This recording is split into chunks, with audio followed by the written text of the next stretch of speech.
materi penjumlahan vektor dengan cara analitik, sekarang kita akan membahas contoh soal. Contoh soal ini, di sini ada 3 vektor. Ada vektor 1, F1, ada F2, dan ada F3 misalkan. Ada 3 vektor yang dia harus kita jumlahkan bersama-sama. Kalau seperti ini kita tetap menggunakan rumus metode analitik. Nah, dengan persamaan R sama dengan akar A kuadrat ditambah B kuadrat ditambah 2 kali A kali B cos theta. Oke. Sekarang diperhatikan, pada resultan ini kan hanya ada 2 komponen A dan B saja. Sedangkan di sini kita punya 3 vektor. Maka dari ketiga vektor tersebut harus disederhanakan menjadi 2. Caranya adalah, perhatikan, kalian harus mencari komponen vektornya dulu. Cara pertama adalah kalian harus mencari masing-masing komponen vektor searah sumbu X dan searah sumbu Y-nya. Fungsinya apa? Agar dia bisa dijumlahkan menjadi jumlah vektor yang searah sumbu X dan jumlah vektor yang searah sumbu Y. Jika sudah menemukan sigma Fx dan sigma Fy-nya, maka nanti bentuknya seperti ini, kurang lebih seperti ini. Akan ada vektor yang searah sumbu X, ini adalah sigma Fx. Akan ada vektor yang searah sumbu Y, yaitu sigma Fy. Antara Fx dan Fy, dia nanti akan membentuk sudut 90 derajat. Kalau sudah seperti ini, baru kita bisa menggunakan persamaan resultan. Dengan A kita ganti menjadi sigma Fx dan B kita ganti menjadi sigma Fy, dan sudutnya adalah 90 derajat. Oke, langsung saja kita hitung. Step pertama, kita harus mencari komponen vektor masing-masingnya. F1 dilihat karena dia sudah searah sumbu X, maka ini sudah komponen searah sumbu X. Tidak perlu dicari lagi komponen searah sumbu Y-nya karena pasti 0. Yang wajib dicari komponennya adalah vektor yang miring-miring saja. Sekarang F2 kita proyeksikan searah sumbu Y, Fy, dan kita proyeksikan searah sumbu X, yakni Fx, F2x dan F3, F2y. Kemudian F3 juga sama. Kita proyeksikan searah sumbu Y, F3y. Kita proyeksikan juga searah sumbu X, F3x. Untuk rumusnya masih tetap seperti tadi. Kita mulai dari F2 dulu. Kita akan mencari F2x. F2x dilihat ini. Ini adalah garis F2x. Dia mengapit sudut, berarti dia menggunakan cos. F2 kali cos theta. F2-nya kita masukkan nilainya 8 dikalikan dengan cos 60 derajat. Berdasarkan tabel yang tadi, cos 60 derajat itu adalah setengah. 8 dikali setengah hasilnya adalah 4 Newton. Oke, F2x sudah ketemu. Selanjutnya kita mencari F2y. F2, kalau yang X sudah pakai cos, maka yang Y sekarang kita menggunakan sin. F2 sin theta.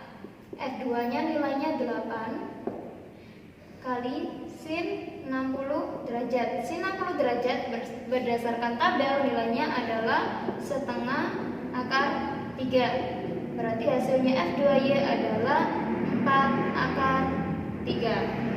Kita cari sekali lagi untuk F3 dengan cara yang sama. Ini adalah F3. Kita cari F3x-nya dulu. F3x ini sudutnya, untuk F3x dia juga mengapit sudut, maka tetap menggunakan cos. F3 kali cos theta dengan nilai F3 adalah 8 kali cos 60 derajat. Perhatikan, F3x itu arahnya ke kanan sehingga dia tetap positif. 8 kali cos 60 hasilnya adalah setengah. 8 kali setengah hasilnya 4 Newton positif, sama-sama ke kanan. Selanjutnya dilihat F3Y. F3Y kita menggunakan sin. F3 kali sin 60 derajat, dimasukkan F3-nya, nilainya ini kan dia sumbu Y negatif, arahnya ke bawah. Vektor jika ke atas itu positif, jika ke bawah itu negatif. Maka di F3Y ini nilainya kita beri minus. Minus 8 dikali sin 60 setengah akar 3, sehingga hasilnya adalah minus 4 akar 3 Newton. Step pertama, komponen vektor kita sudah menemukan semuanya. Selanjutnya kita masuk ke step kedua.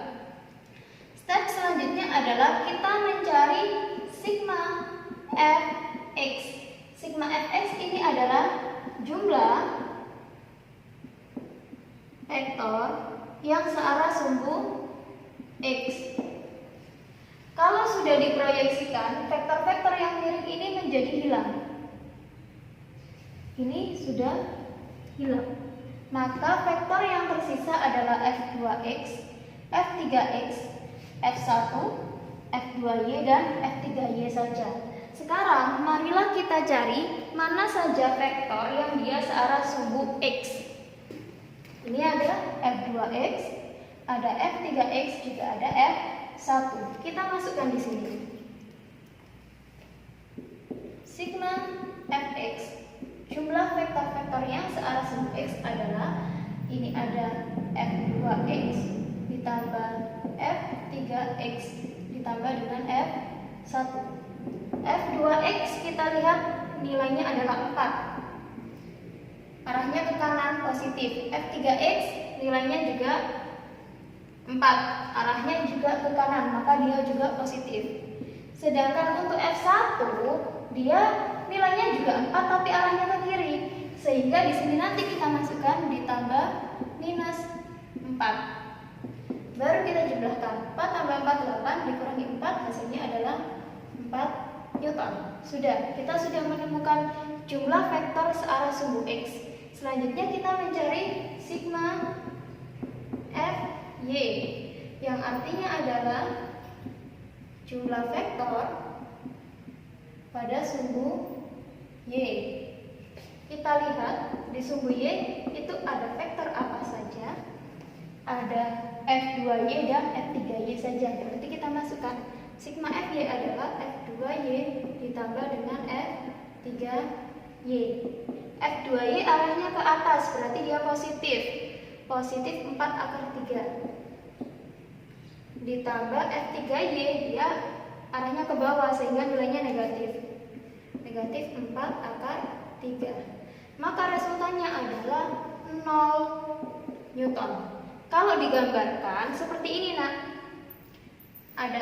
Ini adalah sigma fx yang nilainya 4 Newton arahnya ke kanan, dan sigma fy-nya 0, berarti tidak ada. Hanya seperti ini saja. Kalau seperti ini lebih mudah untuk kalian untuk memasukkan nilai R sama dengan akar A kuadrat ditambah B kuadrat ditambah 2 kali A kali B cos theta.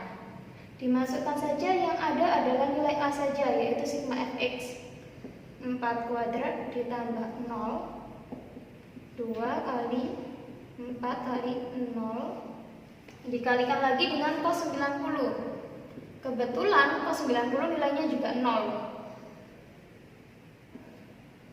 Sehingga bisa kita simpulkan ini 4 kuadrat ditambah 0 ditambah 0, hasilnya adalah akar 4 kuadrat saja, atau nilainya sebesar 4 Newton.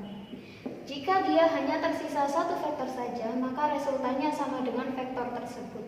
Kecuali kalau di sini ada nilainya entah berapa, baru kita menggunakan persamaan ini dengan theta adalah 90 derajat, karena antara sigma fx dan sigma fy sudutnya 90 derajat, dan cos 90 adalah 0, sehingga satu ruas ini bisa kita hilangkan. Oke, untuk lebih singkat lagi, sebenarnya kalau sudah ketemu sigma fx dan sigma fy, kita boleh saja menggunakan rumus Pythagoras.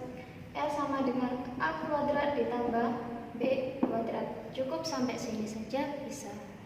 Oke, sampai sini kita sudah menemukan resultan dari 3 vektor.